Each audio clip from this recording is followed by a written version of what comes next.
Kuatkan dirimu, paksa dirimu untuk lebih disiplin. Bunuh pikiran negatifmu. Ini bukan sekadar slogan, ini perintah hidup. Karena kalau kamu ingin bertahan, ingin berkembang, ingin menang, kamu tidak punya pilihan selain jadi kuat. Bukan kuat karena segalanya mudah, tapi kuat meski segalanya sulit.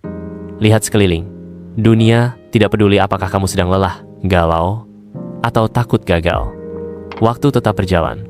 Hidup tetap berlanjut. Tantangan tetap datang. Dan satu-satunya hal yang bisa kamu kendalikan adalah dirimu sendiri. Itulah inti stoikisme, filsafat para petarung hidup. Bukan di medan perang, tapi di medan pikiran.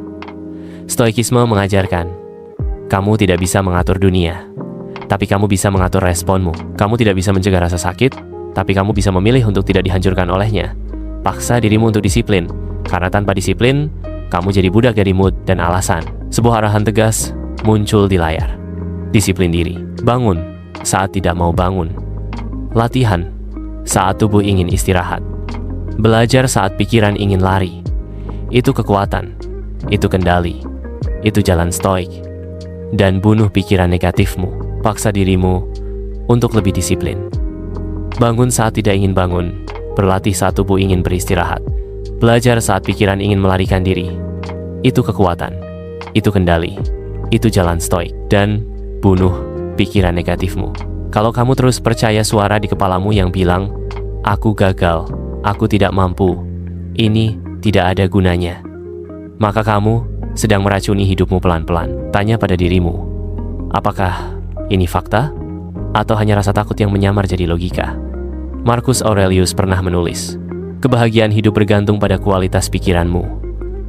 Jadi, bersihkan pikiranmu. Isi dengan hal yang kamu bisa kontrol. Usaha, ketekunan, niat baik.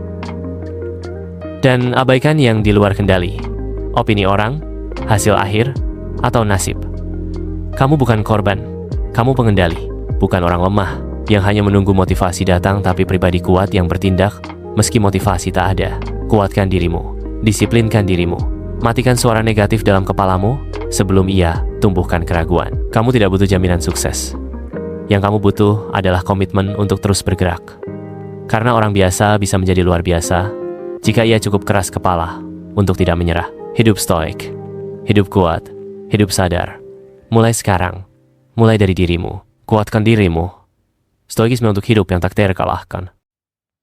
Stoikisme adalah filosofi tentang kendali diri, keteguhan hati, dan hidup dengan logika, bukan emosi.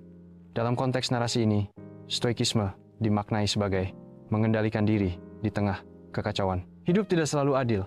Masalah datang tanpa permisi. Tapi stoikisme mengajarkan, jangan sibuk mengutuk keadaan, kuasai reaksi kita terhadapnya. Fokus pada hal yang bisa dikontrol, sikap, pikiran, dan tindakan. Disiplin sebagai bentuk kebebasan. Disiplin bukan beban, tapi jalan keluar dari hidup yang berantakan. Stoikisme melihat disiplin bukan sebagai tekanan dari luar, melainkan keputusan dari dalam untuk hidup dengan nilai dan tujuan membunuh pikiran negatif. Pikiran negatif tidak bisa dihindari, tapi bisa dikalahkan. Stoikisme mengajarkan kita untuk memisahkan fakta dari asumsi. Jangan percaya semua yang kamu pikirkan. Evaluasi, tantang, ganti dengan tindakan. Menjalani hidup dengan kesadaran dan ketegasan menjadi stoik bukan berarti tidak merasakan apa-apa, tapi artinya tetap berjalan meski takut, tetap bekerja meski gagal, tetap berdiri meski dunia tidak ramah. Kebebasan batin. Stoikisme membebaskan kita dari ilusi bahwa hidup harus berjalan sesuai harapan. Ia memberi kita kekuatan untuk berkata, apapun yang terjadi, aku siap, aku tetap bertindak. Stoikisme bukan tentang menjadi dingin, tapi tentang menjadi kuat. Bukan tentang pasrah, tapi tentang mengarahkan diri. Filosofi ini adalah senjata mental untuk menghadapi hidup dengan kepala dingin, hati teguh, dan langkah pasti. Bebaskan dirimu dari ilusi bahwa hidup harus sesuai dengan harapanmu.